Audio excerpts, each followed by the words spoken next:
Okay, we are recording. Yes, we're recording. Good. Cool.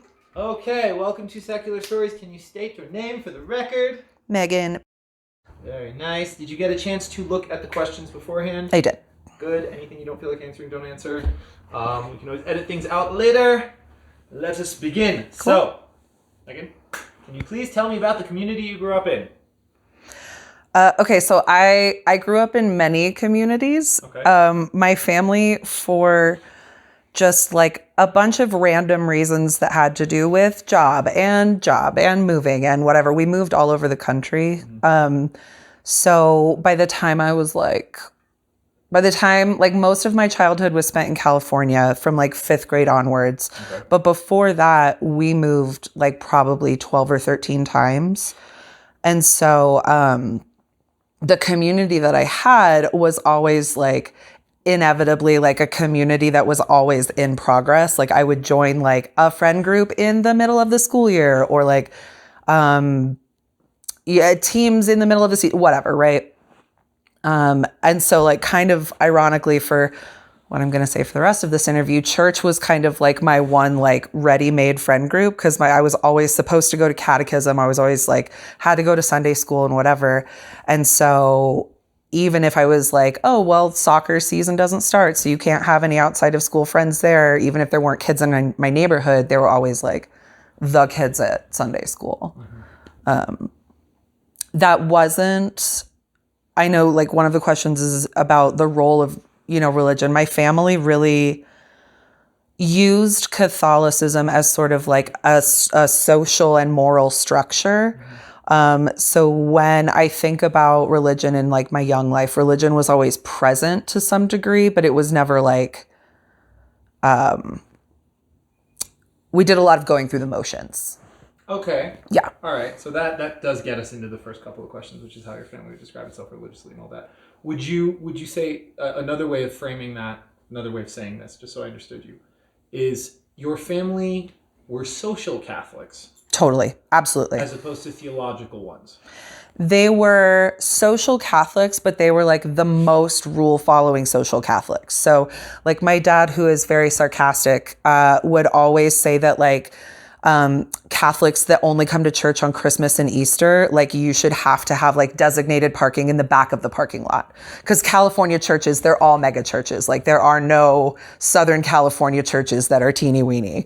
And so like, even though I didn't ever see, like when I asked my family for advice, for example, that advice was always secular to some degree, or just didn't include religion. Interesting. Okay. But, we were religiously in both the like humorous and literal sense of the term. Like we were at church early. I was an altar server, but like internally, I don't think that we really had a lot going on, at least to speak for myself. Okay. So, well, that's referring to you. Would you say your parents were not really believing, or would you say that they did and you didn't? I think that my mom is much more devout than my dad. So my mom was Presbyterian. And I think that she has sort of like what a religious person would describe as like an internal relationship with her deity, right? Like I think she genuinely talks to Jesus. I think that she thinks, as far as my dad goes, I think that the social structure of church makes him feel comforted. I think that, like he and I joke that like we go to church for the concert sometimes because like singing really loud is fun. And so I think that he still had meaning there, but I don't know if it was like specifically like what the most devout Catholics want you to think of as this like very personal relationship with Jesus. Okay. Was this ever something that he would kind of express outright, or is this more just kind of like you looking back on how, your dad behaved or how like your family structure behaved around religion? More so the second, more so like reflecting on just sort of the lack of it. I I will say that like there were times when I asked my parents directly things like my dad wouldn't say the Apostles' Creed out loud when we would like pray in church. Like he wouldn't say the Our Father out loud. And I asked him one time when I was in high school, like why? And he said, because I don't have to. And like my dad is just kind of like that. So I don't know if that was because he didn't want to tell me the answer, if he was just being ornery and there was no answer.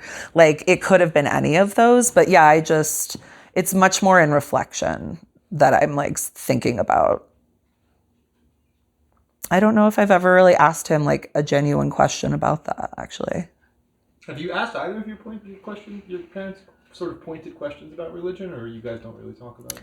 My mom, yes, because she was much more, my dad traveled a lot for work when I was young. So my mom was much more like the sort of raising the children up. And so when it came to like, you know, we behave this way because we're Catholics. Like it wasn't because Jesus wants us to. It was just like the Bible and the rules of being Catholic say that we're doing this, so we're doing this. And so she and I had, I think, much more frank conversations about it, especially when I was a teenager and the like, don't practice what you preach type of, you know, when you get into the rebellious phase, there were a lot of pointed conversations. But again, like as an adult in good faith, trying to come from a place of understanding, we really haven't talked much. Okay. All right. You did sort of hint at this, but because I know you moved around a lot, and you said a lot of your friends were from church. Mm-hmm. How religious were they? Both in terms of observance and in terms of what you think they believed. Okay, so there's like this dividing line in my young life between, and it was when I got to California. The friends before that and leading up to this dividing line, I would say not, you know, like a lot of my neighbors, like I knew they went to church, like their families prayed before meals and stuff, but it was just same kind of thing, like just you're supposed to be good, so be good. Mm-hmm. When I was in 6th grade, I got suspended for flashing a bunch of dudes, which now like 36-year-old me is like, oh, you were sexually harassed and no adult stepped in to help you. 36-year-old me is also like, that's a pretty funny way to handle being harassed. Like, good girl. But so my parents absolutely melted the fuck down. Can I say fuck? Can I swear? Yes. Okay. You can bleep things out afterwards, but yes. Okay. This is not we don't restrict people's language. Okay, perfect. They melted down. That is when I saw a huge uptick in the level. Like, I think they were like, oh my God, our daughter's a slut, like openly and out loud. Like that was a concern that they aired verbally. You are a slut and you are absolutely going to hell if this is the way you keep going. Wow. And so they sent me that dividing line. I went to Catholic school for middle school. And then I went to a very evangelical Lutheran school for high school. Okay. So at that point, my friends were much more religious. Like I would say that those friends had much more of like, again, like what I would call like that internal relationship. They seemed like they bought into it.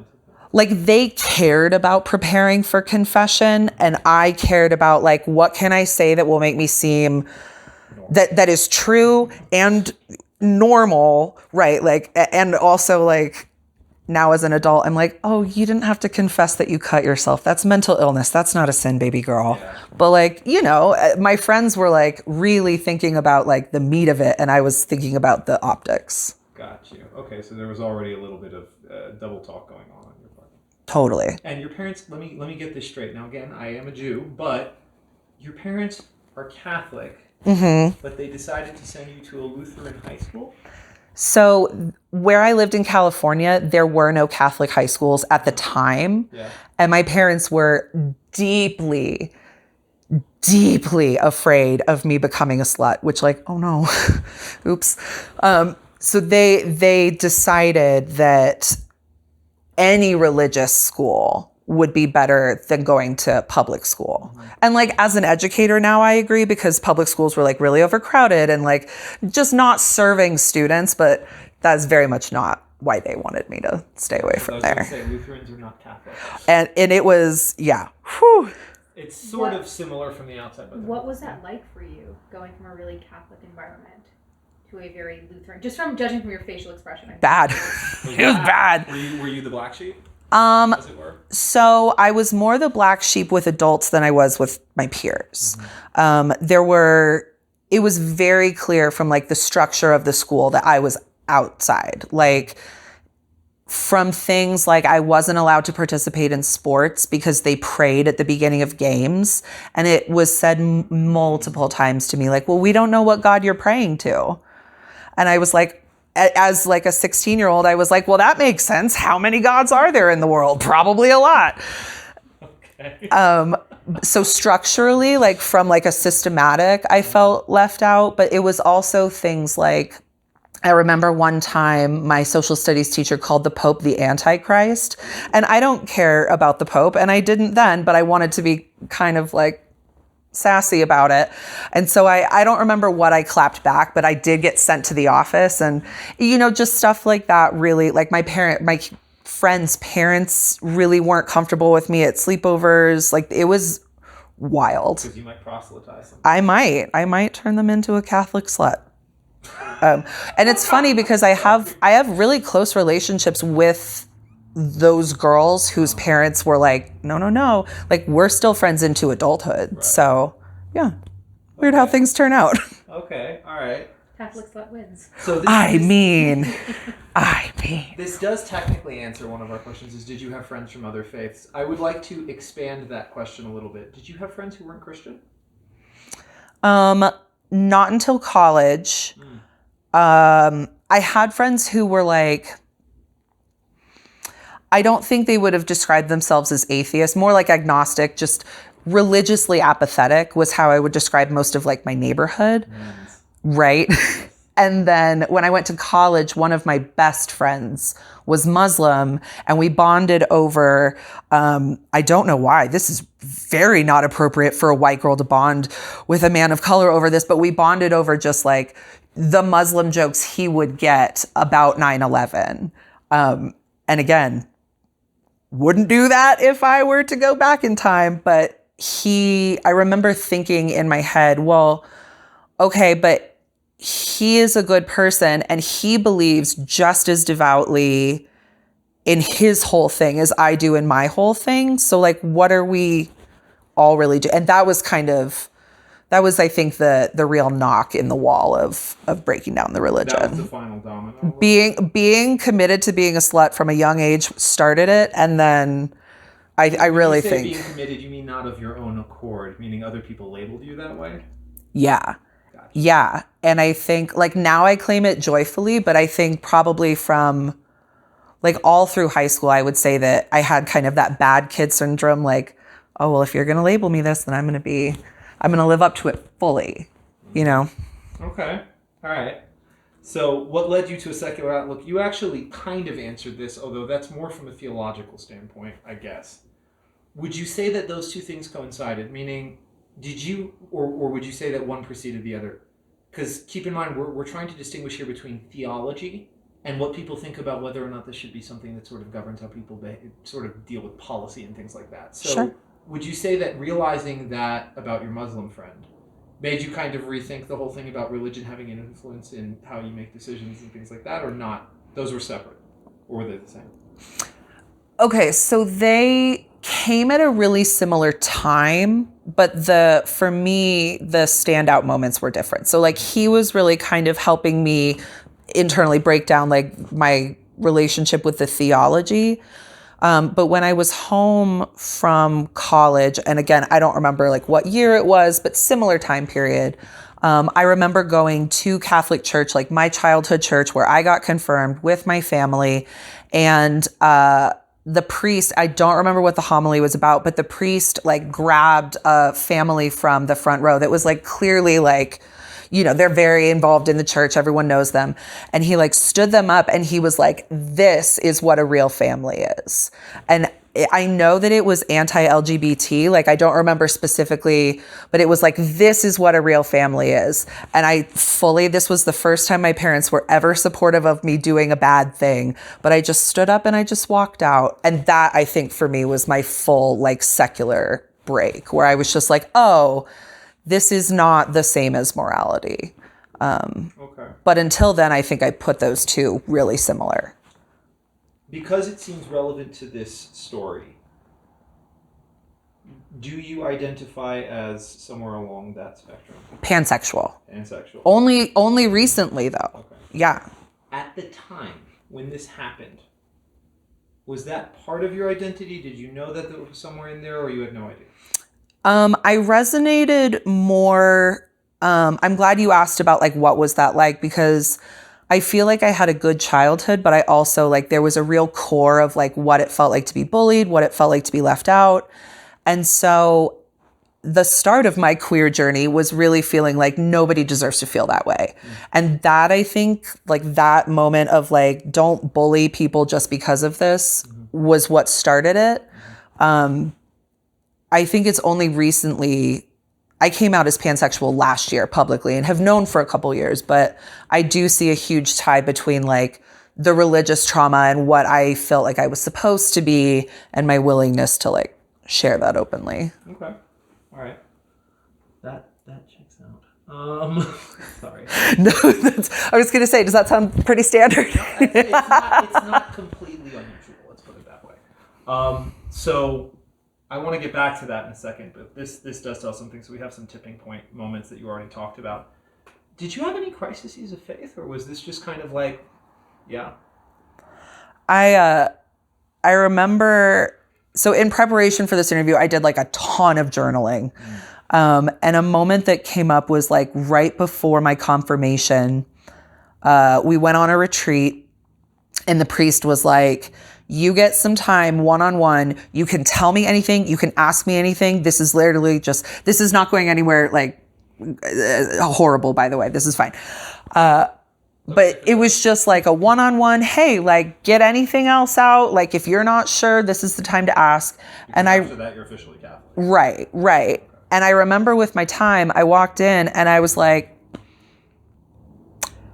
so how do you know? How do you know? And what do you mean no? to put, I was going to say like my subtitles, like thinking back on that, like now I worship myself. Like if it feels right here, then I'll do it. And that is, I think what I was looking for was like, I think what I was looking for from this guy who was not going to be able to give me that answer was like, how do you know in your body that what you believe is correct or what you believe works for you or whatever? And what he offered me was, you just have to believe. And that just didn't work. Like, I respect that because that's an honest answer for that religious tradition. That's honest. It didn't work for me. And I just was like, that's a stupid answer. And at the time, I just thought he was a bad priest. Like, I was like, maybe he's new. Maybe he doesn't know. Hasn't been to preschool. Truly. Like, I was like, maybe they sent the intern. Had you ever up until that point, or have you from that point ever kind of had that kind of conversation again with a religious figure? Yes, but the intention was different. I think now I'm asking from a place of certainty with what I believe and feel. So I'm not searching for guidance as much as I'm searching for perspective from somebody else. But it's funny because all of those types of opportunities, none of them have really ever made me feel like, oh yeah, that is the linchpin moment. I am Christian. I do believe, like, none, that has never come. Okay. So at that, when you describe this incident, it sounds like that was a point where you realized that faith is something you lack, maybe. If he was describing faith as belief without justification, essentially, that, and in terms of time order, confirmation happens when you're how old? I'm sorry. No, it's not. 15 or 16, I think. Yeah. Okay. So and it's different for different Christianities. Yeah. So in Catholicism, it's, So that happened. And then not that long after that, you went to college. And met. Right. And then this sort of thing about, at the time, when you arrived at college, where would you have considered yourself? So I moved back to Louisiana where a lot of my family was for college. And so I felt more pressure than ever to keep up the optics that I was a very good Catholic and now let out of my parents because I'm the eldest daughter. And so I felt like, oh, well, I've got to show everybody that like let out of my parents' house. I'm not going to do anything weird or dumb. I'm going to go, or slutty, which they still don't know about a lot of that part. But yeah, I didn't feel an increase or a change in like the internal metrics of my faith, but I did feel an increase in the pressure to be like, look at how well I am doing Catholic. Do you think maybe that had the reverse of the intended effect, possibly? Yes and no. It's weird because the Catholic community that I found at Louisiana State University was the first time I had ever felt at home in my body at church. Like it was the first time I had ever gone like voluntarily without someone being like, you have to go or else. The study sessions that they hosted were like interfaith or no faith, just like come get some jambalaya and study all night for your chemistry exam or whatever. And now as just like sort of a queer polyamorous kinkster who just can't make a decision to save her life, that's the part that I want is like that, like, I don't care who you are, just come get food. So, yeah. Okay. All right. And so it sounds like there was sort of not necessarily a specific moment, but a short time period where you realized, oh wow, I like maybe don't believe this anymore. What happened? I got drunk a lot. Okay. What happened after that was I started reading a lot of books that I wasn't allowed to read. And one of them was Slaughterhouse-Five, which I know that's like, I wasn't allowed to read that. We weren't allowed to read that in school. It was like, I rented it. I got it from the library. I wanted to do a book report. And my teacher was like, absolutely fucking not. And I got Slaughterhouse-Five from the library. And then the librarian was like, bitch, wait until you see Jitterbug Perfume by Tom Robbins. And like those two books and just the idea that we're here on earth to fart around, like that became, and I think to some degree still is, like absurdity became the like, well, if I don't want to go to heaven, like if what's happening here with the Catholics is what's going to happen up there, then I don't want to go. So if I have to go to hell, if that ends up being true, then I want to fart around for a little while and have a good time. So, I mean, it almost sounds like you had what sort of existentialists describe as the break. It's like you sort of went a little Camus there. I so did. Yeah. In fact, I think I like laid naked in an art, like a life drawing class reading Camus once just for effect. Okay. All right. So this gets into the next question, which is, because the library sounds like it may have been one of them, and absurdity and existentialism might have been another one. Do you feel like you had resources on your way out? Okay, I feel like my path into literature was definitely a resource because it just it felt like, oh, well, I'll be in hell with all of these other people, so that'll be great.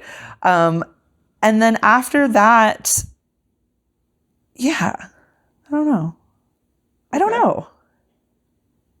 Take your time. You can think about it for a second too. We can always edit out the silence if you want. Can we come back to that question? Sure, yeah. It's there's a reason it's in there. Yeah. So we'll get back to it. Did you feel like you had resources, and where did you find them? We'll get back to it. Sure. Is this something you feel comfortable talking about with friends and family? Meaning being secular. Friends, yes. Family, I feel comfortable talking about being secular. I think that my family would all describe themselves as generally opposed to what in 2024 is, American Christianity. I don't think that I think that my parents want to go to confession. They want the community of church, a relationship with Jesus. I don't think they care if gay people get married or if, uterus owners need to have an abortion, so they're kind of away from that, which makes it easier for me to talk to them about that kind of stuff. In terms of my personal relationship with theology, I don't feel comfortable talking to them about that at all. I think that would raise a lot of concern. There would be the I'll pray for you. And that's just not energy that I want to expend. So you have not had that discussion. Okay. Yeah. Got it. So that gets on to the next question. If you do not feel comfortable with either friends or family, and the answer here appears to be family, why not? Okay, I want to go back to the resources question really quick because these are related. Yeah. The reason that I don't feel comfortable being candid with my family is because when I have shared my journey in other areas, anti-racism is a huge one. Before I really knew I was queer, LGBT allyship was really important to me. And my parents have wonderfully been really open to hearing about that, but they also don't have resources. And so what ends up happening in those areas of my life is that I'm their resource.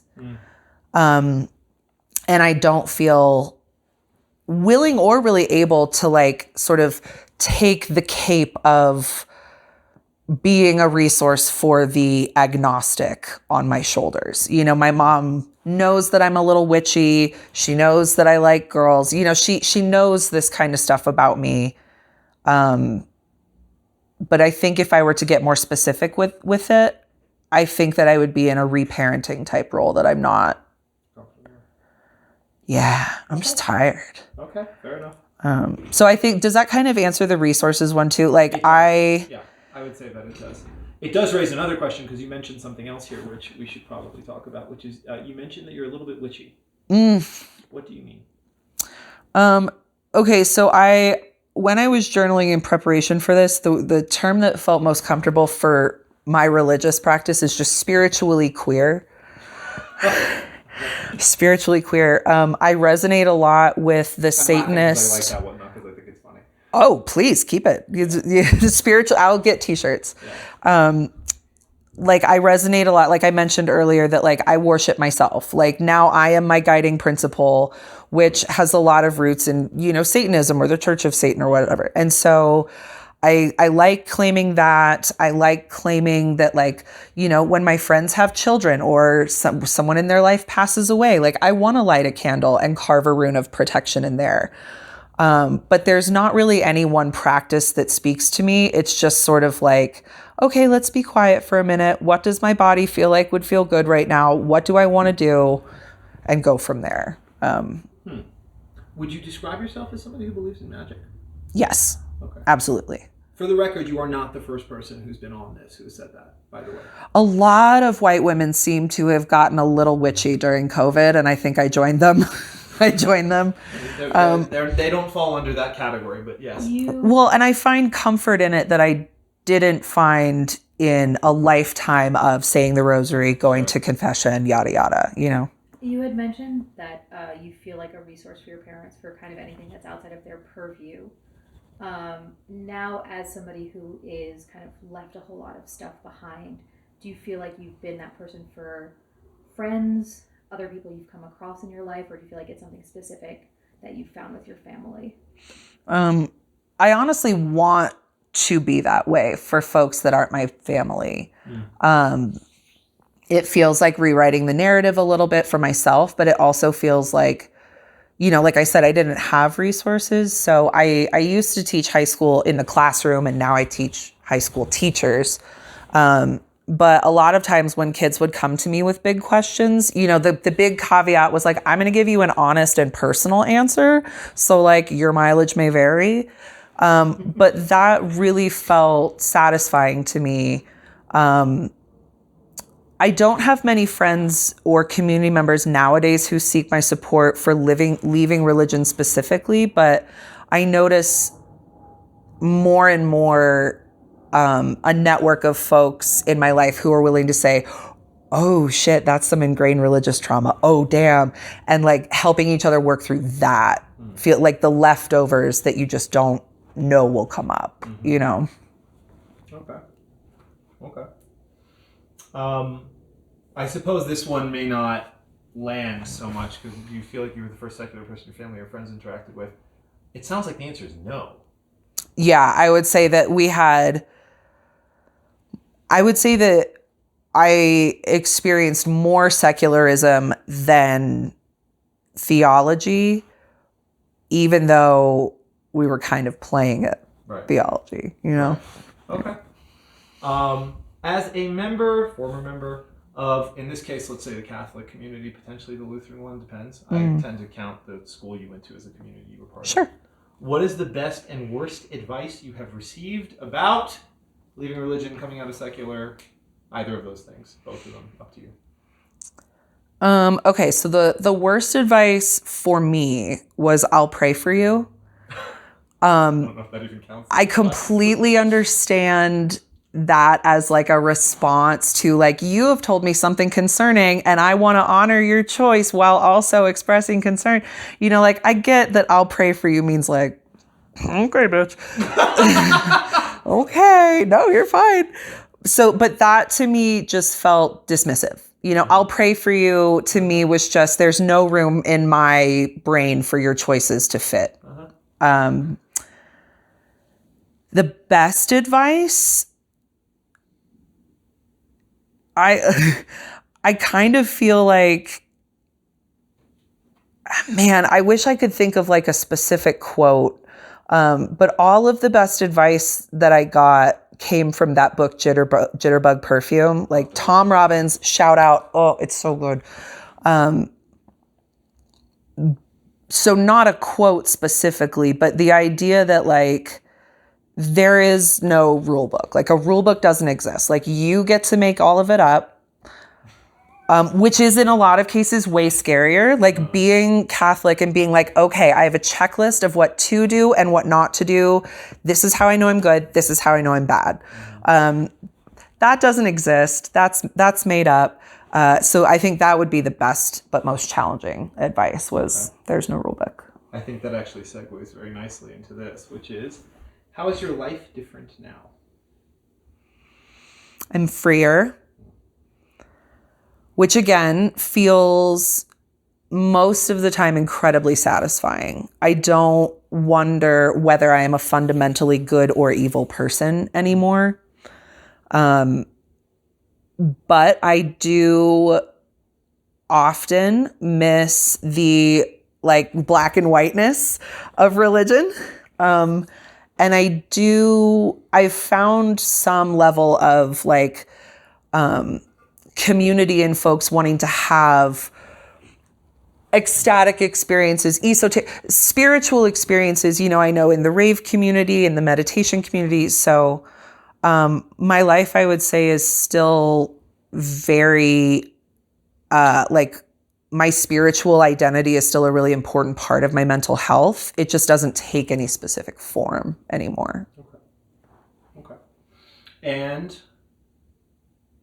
we didn't actually ask specifically sort of how you would describe yourself theologically. We were still talking about magic and absurdism. We didn't talk about that. Would you describe yourself as an atheist?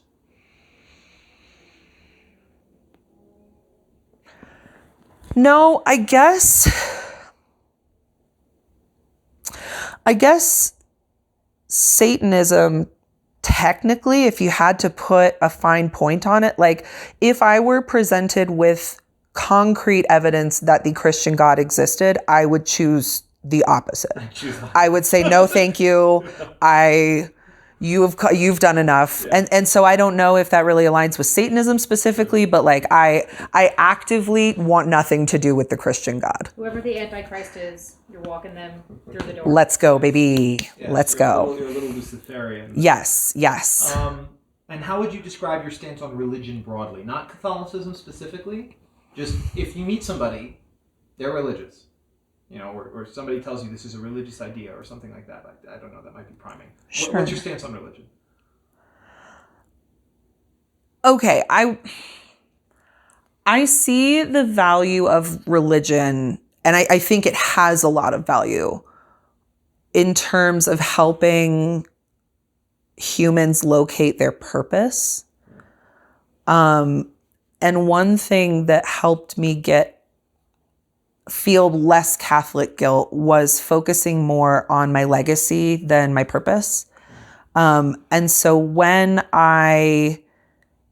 if I encounter folks for whom sharing their religion is very important to them, that's typically the way that I look at it first, is as their search for purpose or legacy. I am not as direct and assertive as I'd like to be when people evangelize to me. That makes me really uncomfortable. But as a recovering people pleaser, I'm still learning ways to go, actually, no thanks. No more of that. But I overall think religion is valuable as any other important ideology. Okay. And the open-ended one. Is there anything you would like to add? This doesn't have to be specific to anyone. It could be to somebody else who you think is sort of on roughly the same journey as you were at a certain point. Whatever you want. I do, actually. At this point in my life, another fear that I had when leaving the church was that maybe you've been on Reddit and met atheists. Some of them are real gnarly and they're real arrogant and they're real specific. And I didn't want to be in that crowd either. And I realized that was because of a fear of finality. Like, now I've left religion, and if I go back, that means something bad and dumb about me. So the last thing I want to say is that just like healing isn't linear and like changing your life isn't linear, I am not completely closed off to the idea that I could find a spiritual practice in the future that speaks to me. I'm open to that. Enough that you take it on as a religion. Yeah. So I think like that feels important to me to know that like I still have the agency to choose. Like, I'm choosing to be agnostic. Yeah. Okay. Yeah. All right.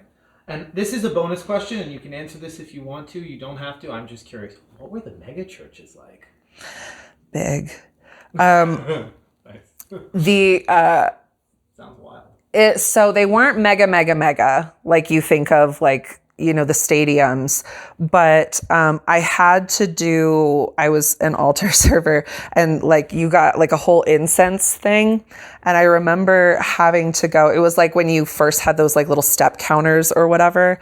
And so I had to like incense the whole fucking church and walk back and forth in the aisles. And I got like 2,000 steps with that part of the mass. So I don't miss it, but it was great exercise. Huh. There are no synagogues this big, just to be clear. I think that's probably good. I think that maybe let's go small. Let's go grassroots with our church, Yeah. Well, good. And unless there's something you would like to add? Nope. I think we're good. That's a wrap. Let's save it.